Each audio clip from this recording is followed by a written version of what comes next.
This image was me looking at the quite familiar passage of the Bible, which is Matthew 21:12, where Jesus enters the temple and overturns the tables of the money changers and the seats of those who sold doves.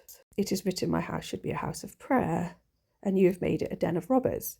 There's an awful lot to unpack there, but it's often thought to depict like theft, greed, capitalism, but also the reference there to the seats of doves. The seat is the name of Isis. Dove relates to Venus, Columba type symbolism. So that's related to this sort of feminine aspect. So was it a revolt against the idea of somebody else occupying the seat that was rightfully somebody else's?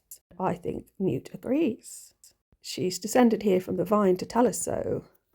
So within her head, sort of towards the middle of the image here, I can actually see what looks a bit like two people walking along in kind of like a silvery greeny colour. One at the back's got like long hair, and the face looks kind of either pharaoh or animal-like. The one in front, who's female, is leading him by the hand.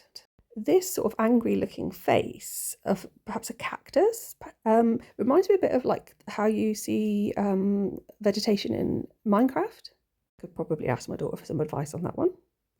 But above that angry cactus figure, there's this arm reaching out with the thumb up, I guess in affirmation of yes, we need to turn those tables. And I guess if the seat represents Isis, then the table that the seat's at also represents the family.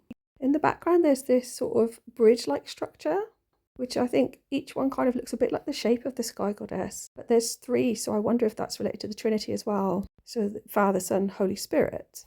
Father, Mother, Son. And I always think, what about a daughter? This looks like seeds or even peas in a pod. So peas in a pod is like people who are like each other. So familiarity. This could also relate to like bloodlines and things and fertility. So I guess the whole body here that Newt's descending from is also a tree. There's this idea of the wood that the seat comes from as belonging to her. So I guess if anybody has sold the seat, they're still hers anyway. I'm intrigued as to why the cactus looks angrier than she does, or they're both represented of her. I'm not sure, but I do like the image. Thanks for listening. Please like and subscribe.